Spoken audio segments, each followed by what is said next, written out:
عمرك جربت تتفرج على فيلم من غير صوت؟ مشهد بيجري، حد بيعيط، حد بيزعق وانت مش سامع ولا نفس.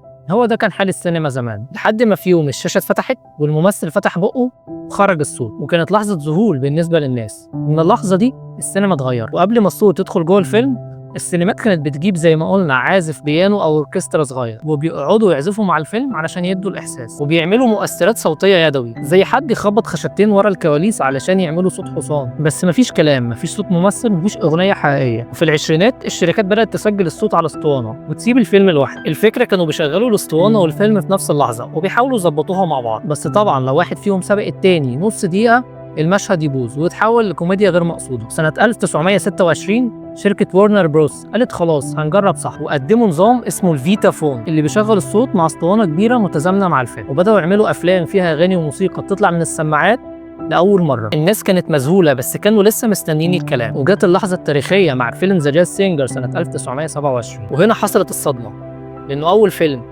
بيطلع فيه الممثل صوته الحقيقي قدام الجمهور. اول جمله اتقالت في السينما الناطقه كانت يو انت هيرد ناساني كيد، يعني لسه ما سمعتوش حاجه. وهي فعلا كانت رساله ان العالم داخل على عصر جديد. الناس في السينما كانوا بيزعقوا من الدهشه، الممثل بيتكلم يغني والناس سامعه كل حاجه. وايه اللي اتغير في السينما بعد الصوت؟ الممثلين بقوا محتاجين صوت حلو مش بس شكل. مخرجين كتير اتلخبطوا في اول فيلم ناطق، الكاميرات كانت بتعمل دوشه، السيناريوهات اتغيرت، ما بقاش ينفع ان الفيلم يكون كله تعبيرات وشخصين بس. بدا عصر الاغاني والمسرحيات المصوره والحوارات القويه، والسينما بقت فن جديد تماما. ومن لحظه ما السينما اتكلمت مستحيل ترجع صامته تاني. الصوت فتح باب لاساليب جديده ومخرجين جداد، حكايات بقت تعيش لحد النهارده. وفي الحلقه الجايه ان شاء الله هنكمل بقى الرحله الطبيعيه بعد الصوت، العصر الذهبي للسينما، الفتره اللي السينما فيها بقت اقوى من اي وقت قبل كده، والحلم بقى اكبر والابداع ملوش سقف.